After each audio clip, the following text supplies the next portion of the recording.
شروع اللہ کے نام سے جو بڑا مہربان اور نہایت رحم کرنے والا ہے۔ بسم اللہ الرحمن الرحیم۔ میں روزانہ یہ تسبیح پڑھتا ہوں، اللہ نے مجھے اتنی دولت دی ہے کہ اب گھر میں جگہ کم پڑ جاتی ہے۔ اگر پیسوں کی ضرورت ہو تو یہ تسبیح ضرور پڑھنا۔ ناظرین، ہمیں اللہ رب العزت کا لاکھ بار شکر ادا کرنا چاہیے جس ذات نے ہمیں یہ مہینہ نصیب فرمایا اور اس میں عبادت کرنے کی توفیق عطا فرمائی۔ اس مہینے کے اندر میرا رب دنیا کی ہر چیز جس چیز کی طلب ہے وہ عطا کر دے گا۔ آج کا وظیفہ غیبی طریقے سے دولت اور پیسوں کو لانے والا ہے۔ ناظرین، یہ تیز ترین وظیفہ ہے، مطلب یہاں وظیفہ پڑھا وہاں کام بن گیا۔ ناظرین، انسان پر جو مصیبت آتی ہے، چاہے بیماری کی صورت میں ہو یا غربت کی شکل میں ہو، چاہے کاروباری پریشانی ہو یا خاندانی لڑائی، بڑوں کا دکھ اور صدمہ ہو،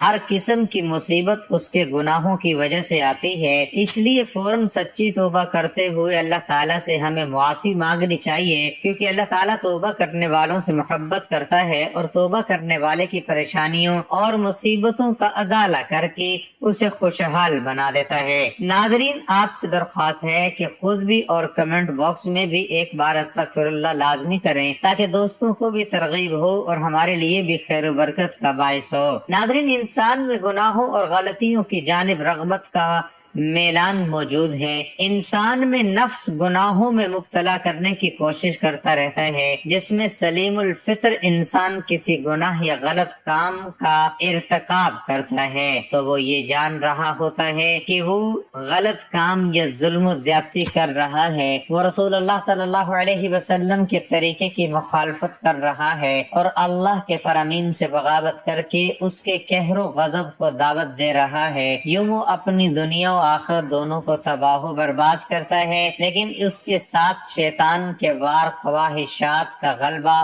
گناہوں کی عارضی لذت، دنیا کی چکا چوند، جھوٹی اور کھوکھلی عزت کا نشہ اس کو گناہ کے ارتکاب کی طرف لے جاتا ہے۔ گناہ کے ارتکاب کے وقت جب کبھی اس کا ضمیر گناہوں کو چھوڑنے کا کہتا ہے تو وہ یہ کہہ کر ضمیر کو خاموش کرا دیتا ہے کہ ابھی تو بڑی عمر پڑی ہے، میں عنقریب توبہ کر لوں گا، اور اسی طرح امیدوں اور خیالاتوں سے دل کو بہلاوے میں رکھتا ہے اور گناہوں کی گہری دلدل میں دھنستا چلا جاتا ہے۔ در حقیقت گناہ انسان کے حق میں نہایت خطرناک ہیں، اسے دنیا اور آخرت دونوں برباد ہو جاتے ہیں اور گناہوں کا اثر جسم میں زہر کی طرح شرائط کر جاتا ہے۔ ناظرین، حضرت آدم علیہ السلام کو جنت سے نکالے جانے اور ابلیس کی ملعون ہونے کی وجہ بھی یہی گناہ کی نحوستیں تھی۔ قوم نوح اور عاد و سمود کو بھی گناہوں کی وجہ سے عذاب سے دوچار کیا گیا۔ گناہوں کے بے شمار برے نقصانات ہیں۔ ناظرین، صرف یہ ہی نہیں بلکہ گناہوں کے بے شمار برے اثرات اور نقصانات ہیں جو انسان کے ذہنی اور جسمانی اور روحانی کردار پر بھی زائل ہوتے ہیں، اور اس میں سب سے بڑا نقصان یہ ہے کہ نور الہی اور گناہوں کے ارتکاب کی وجہ سے انسان علم و عقل سے محروم ہو جاتا ہے۔ امام شافعی رحمۃ اللہ علیہ فرماتے ہیں کہ میں نے اپنے استاد سے کمزور حافظے کی شکایت کی، انہوں نے مجھے ترک معاشی یعنی ترک گناہ کی نصیحت فرمائی، اور آپ نے یہ بتایا کہ اور اللہ کا نور گناہ گار کو نہیں دیا جاتا۔ ناظرین، گناہوں کا ایک اثر یہ بھی ہوتا ہے کہ انسان کی روزی اور رزق میں تنگی آ جاتی ہے۔ یاد رکھیے کہ حصول رزق اور فراخی معاش کے لیے ترک گناہ سے بہتر کوئی چیز نہیں۔ اللہ تعالیٰ فرماتے ہیں کہ جو شخص اللہ سے ڈرتا ہے اور گناہوں سے باز آ جاتا ہے، اللہ اس کے لیے مشکلات کے نکلنے کا راستہ بھی پیدا کر دیتا ہے اور اسے ایسے رزق دے گا جہاں سے اس کا گمان بھی نہیں جاتا۔ انسان کے دل میں اللہ کی عظمت کم ہو جاتی ہے، تبھی تو انسان گناہ کرتا ہے۔ گناہ کرنے میں کوئی آر محسوس نہ کرے تو دل پر پردہ پڑ جاتا ہے اور مہر لگ جاتی ہے۔ جب انسان اللہ کو بھول جاتا ہے تو اللہ انہیں برباد کر دیتا ہے، ذلت اور رسوائی ان کا مقدر ہو جاتی ہے۔ ناظرین، اللہ بڑا بے نیاز ہے، جبکہ بندہ ہر لمحے اس کا محتاج ہے، پھر وہ اللہ کے ذکر سے کیسے غافل رہ سکتا ہے؟ اور اگر غافل رہتا ہے تو یقین کریں اپنی جان پر خود ظلم کرتا ہے، کیونکہ اللہ تو اپنے بندے پر کبھی ظلم نہیں کرتا، بلکہ لوگ اپنی جانوں پر خود ظلم کرتے ہیں۔ اس کا حال ایسا ہوتا ہے جیسے اس کے پاس تلوار تو موجود ہو مگر زنگ آلود ہو، گناہوں سے دل زنگ آلود اور مفلوج ہو جاتا ہے۔ نفس امارہ برائی کا حکم دیتا ہے، وہ خواہشات اور گناہوں سے قوی دلیر اور درندہ صفت بن جاتا ہے، جبکہ نفس مر جاتا ہے۔ ایسا شخص دنیا میں بھی اور برزخ میں بھی مر چکا اور آخرت میں بھی اس کے لیے کوئی چیز نہیں۔ اگر وہ اللہ کو یاد کرتا ہے تو دل ساتھ نہیں دیتا، زبان ذکر کرتی ہے تو دل غافل ہو جاتا ہے۔ ہر آدمی جانتا ہے کہ اچھے یا برے عمل کا رد عمل بھی ضرور ہوتا ہے۔ دنیا میں پیش آنے والے حالات سب سے زیادہ اثر انداز ہونے والی چیز انسان کے اچھے یا برے اعمال ہی ہیں، جن کا براہ راست تعلق اللہ تعالیٰ کی خوشنودی اور ناراضگی سے ہے۔ کسی واقعے اور حادثے کے طبی اسباب جنہیں ہم دیکھتے، سنتے اور محسوس کرتے ہیں، وہ کسی اچھے یا برے واقعے کے لیے محض ظاہری سبب کے درجے میں ہیں۔ سادہ لوگ حادثات و آفات کو صرف طبی اور ظاہری اسباب سے جوڑتے ہیں اور پھر اسی اعتبار سے ان کو حوادث سے بچاؤ کی تدابیر کرتے ہیں۔ شرعی تعلیمات کی روشنی میں بحیثیت مسلمان ہمیں یہ اعتقاد رکھنا ضروری ہے کہ یہ سب کچھ اللہ تعالیٰ کے حکم اور امر سے ہوتا ہے، جس کا عقل اور حواس خمسہ کے ذریعے ادراک کرنے سے ہم قاصر ہیں۔ اللہ تعالیٰ نے وحی الہی اور انبیاء علیہ السلام کے ذریعے اللہ تعالیٰ نے جزا و سزا کا جو نظام سمجھایا ہے، وہ ہمیں غیبی نظام کے بارے میں آگاہ کرتا ہے۔ وہ یہ کہ کسی بھی واقعے اور حادثے کا اصل اور حقیقی سبب اللہ تعالیٰ کی رضابندی یا ناراضگی ہے۔ اللہ تعالیٰ نے حالات کو خواہ اچھے ہوں یا برے انسانی اعمال سے جوڑا اور وابستہ فرمایا ہے۔ چنانچہ انسان کے نیک اور برے اعمال کی نوعیت کے اعتبار سے احوال مرتب ہوتے ہیں۔ صحت و مرض، نفع و نقصان، کامیابی اور ناکامی، خوشی اور غمی، بارش اور خشک سالی، مہنگائی، امراض، زلزلہ، طوفان، سیلاب وغیرہ۔ ناظرین، یہ سب ہماری بدعمالی کا ہی نتیجہ ہوتے ہیں۔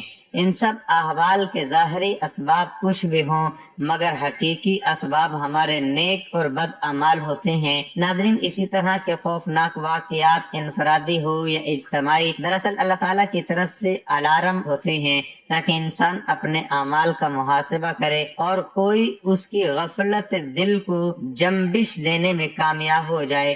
جب بھی میں کہتا ہوں اللہ تعالیٰ میرا حال دیکھ اور حکم ہوتا ہے اپنے نامہ اعمال دیکھ، دنیا میں پیش اچھے یا برے واقعات سے حاصل ہونے والا انسانی تجربہ بھی اسی پر شاہد ہے کہ ہمارے سارے لوگ اور قوموں پر اللہ تعالیٰ کی نافرمانی کی وجہ سے دنیا میں ہی مختلف قسم کے عذاب آئے ہیں۔ مثلا کوئی مسخ کیا گیا، کوئی زمین میں دھنسایا گیا، کوئی دریا میں غرق کیا گیا، کوئی طوفان کی نظر ہوا، اور ان تباہ شدہ عوام کی بستیوں کے کھنڈرات آج بھی اس حقیقت پر مبنی ہے۔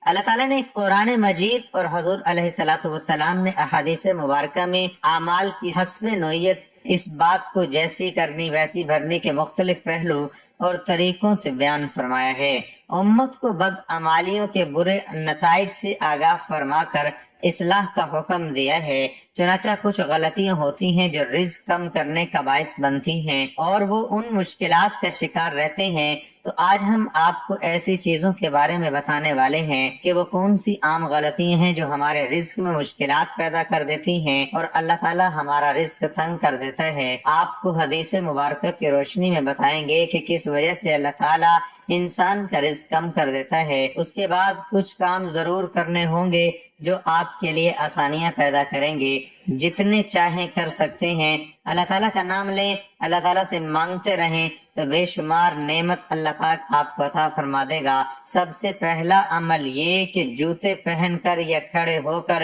یا ننگے سر کھانا کھانا رزق میں کمی کا باعث بنتا ہے۔